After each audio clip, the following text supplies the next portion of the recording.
പുരോഗതിക്ക്, നമ്മുടെ നാടിൻ്റെ വികസനത്തിന് LDF ആണ് ഏറ്റവും കൂടുതൽ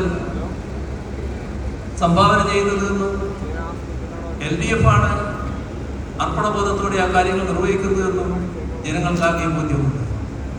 ഇവിടെ ഒരു കാര്യം കൂടി നാം ശ്രദ്ധിക്കേണ്ടതായിട്ടുണ്ട്. നല്ല പുരോഗതി നമുക്ക് നേടാനായിട്ടുണ്ട്.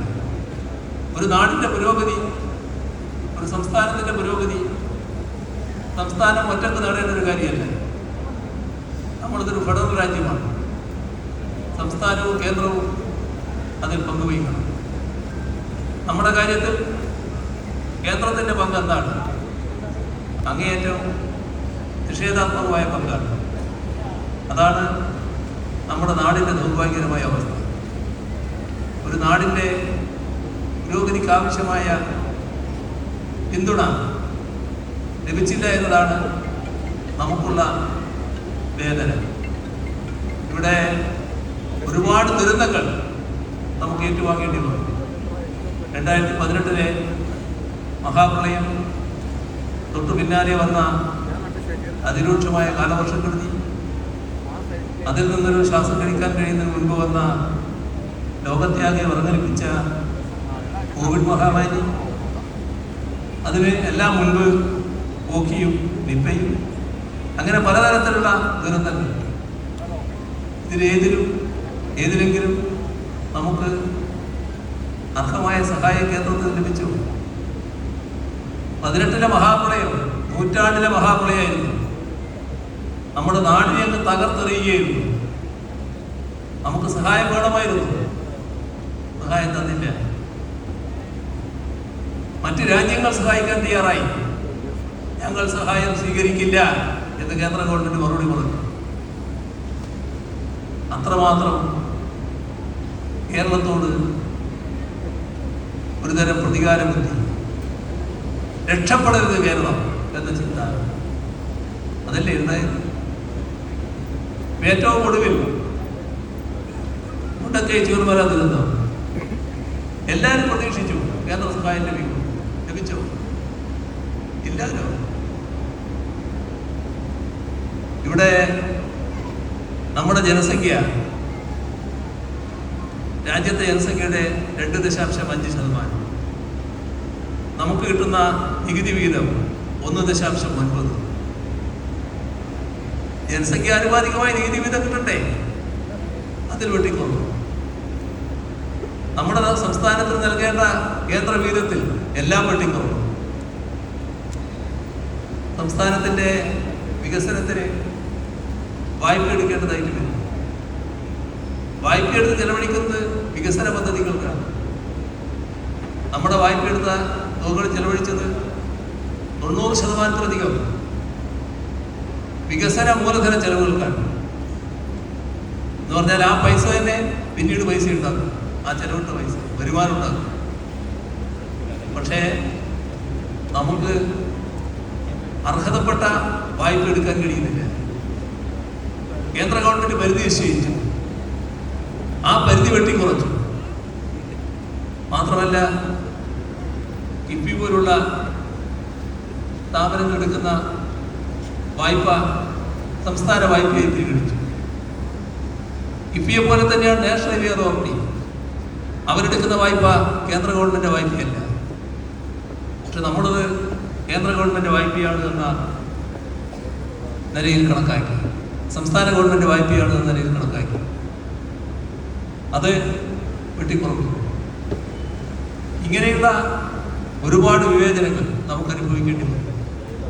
ഒരുതരം സാമ്പത്തിക ഉപരോധം, സാമ്പത്തികമായി ഞെരുക്കൽ, ശ്വാസം മുട്ടിക്കൽ. നാം പ്രക്ഷോഭം നടത്തി, കേന്ദ്ര ഗവൺമെന്റ് പല നിവേദനങ്ങൾ നടത്തി, ഒന്നിനും ഫലമില്ല. അവസാനം സുപ്രീം കോടതിയിൽ പോയി. സുപ്രീം കോടതി നമ്മുടെ വാദം കേട്ടു. കേരളം പറയുന്നതിൽ കടപ്പെട്ടു എന്ന് കണ്ടു.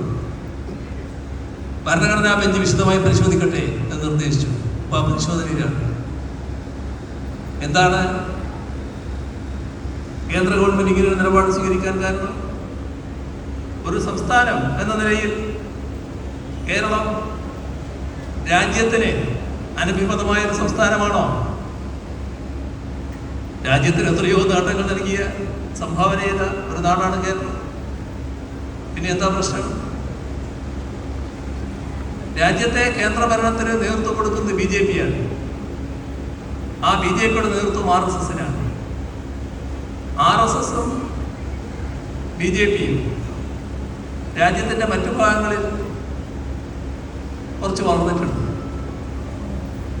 എന്നാൽ കേരളത്തിൽ അവർക്ക് സ്വീകാര്യം ലഭിക്കുന്നില്ല. കേരളം ജാതിഭേദവും മതദ്വേഷവും ഇല്ലാതെ എല്ലാവരും സോദരന്മാരായി ജീവിക്കുന്നൊരു നാടാണ്. മതനിരപേക്ഷതയുടെ വിളനിലമാണ്. അതുകൊണ്ട് തന്നെ RSSനെയും BJPയെയും ഉൾക്കൊള്ളാൻ കേരളവും കേരളീയരും തയ്യാറല്ല.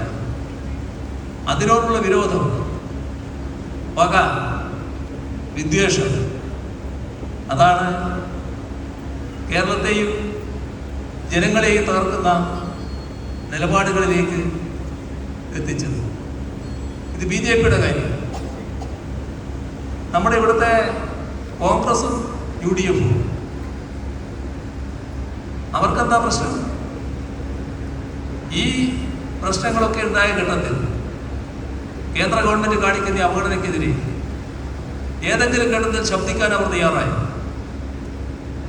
കേരളത്തോടൊപ്പം നിൽക്കാൻ തയ്യാറായി.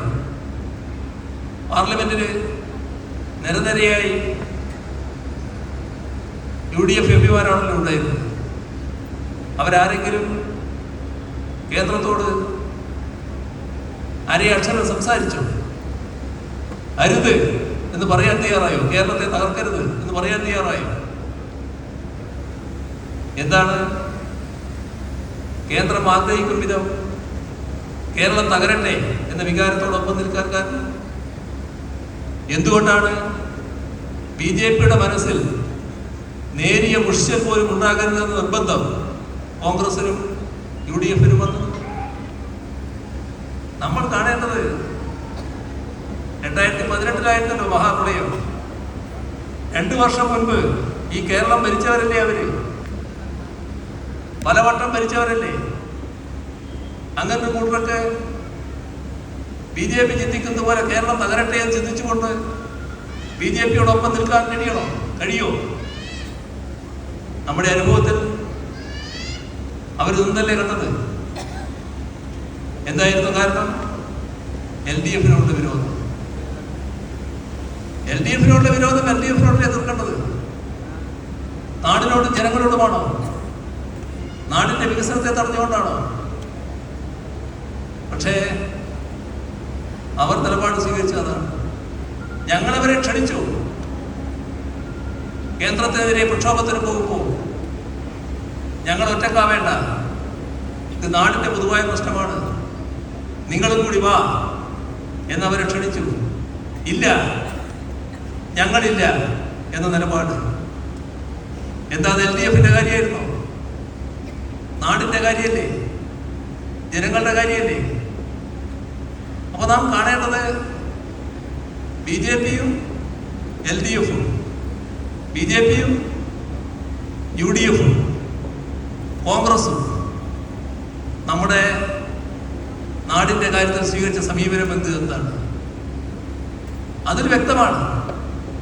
BJPയും UDFും കേരളം തകരട്ടെ എന്ന സമീപനമാണ് സ്വീകരിച്ചത്. പക്ഷേ അവരാഗ്രഹിച്ചതുപോലെ തകർന്നില്ല. നമ്മുടെ അതിജീവനം ശക്തമായി നടന്നു. ലോകവും രാജ്യവും ആശ്ചര്യപ്പെട്ടു. എങ്ങനെയാണ് ഈ നാടിന് ഇത്രയും നല്ല രീതിയിൽ അതിജീവനം നടത്താൻ കഴിഞ്ഞത്? നമുക്കതിൽ ആശ്ചര്യമില്ല. നമ്മുടെ നാട്, നമ്മുടെ ജനങ്ങൾ ഒരുമയോടെ ഐക്യത്തോടെ അണിനിരന്നു.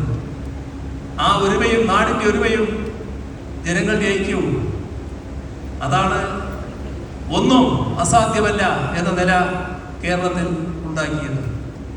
അതിൻ്റെ ഭാഗമായാണ് നല്ല രീതിയിൽ അതിജീവനം നടത്താൻ നമുക്ക് കഴിയുന്നത്. ഞങ്ങളുടെ അനുഭവം, ഞങ്ങൾ ജനങ്ങളെയാണ് വിശ്വാസത്തിലെടുക്കുന്നത്. ജനങ്ങളോടാണ് ചേർന്ന് നിന്നത്. ജനങ്ങൾ ഈ കഴിഞ്ഞ 10 വർഷക്കാലവും നല്ല വിശ്വാസത്തോടെ തന്നെ ഞങ്ങളുമായി സഹകരിച്ചിട്ടുണ്ട്. ഞങ്ങളെ ജനങ്ങളും വിശ്വാസത്തിലെടുത്തിട്ടുണ്ട്. ഈ തെരഞ്ഞെടുപ്പിൽ അതേ വിശ്വാസത്തോടെ തന്നെയാണ് ഞങ്ങൾ അണിനിരക്കുന്നത്. ഇവിടെ ഞങ്ങൾ കഴിഞ്ഞ തവണ നിന്ന് വിജയിച്ച് നല്ല രീതിയിൽ കേരളത്തിന് സംഭാവനകൾ നൽകിയ ഒരു മന്ത്രി എന്ന നിലയിൽ പ്രവർത്തിച്ച പി രാജീവിനെ തന്നെയാണ് ഞങ്ങൾ സ്ഥാനാർത്ഥിയായി നിർത്തിയിരിക്കുന്നത്. ഏത് കണക്ക് നോക്കിയാലും നല്ലതുപോലെ വിജയിച്ചു വരേണ്ട സ്ഥാനാർത്ഥിത്വമാണ് സഖാവ് പി രാജീവിൻ്റേത്. വലിയ ഭൂരിപക്ഷം അദ്ദേഹത്തിന് സമ്മാനിച്ച് വിജയിപ്പിക്കുക എന്ന് അഭ്യർത്ഥിച്ചുകൊണ്ട്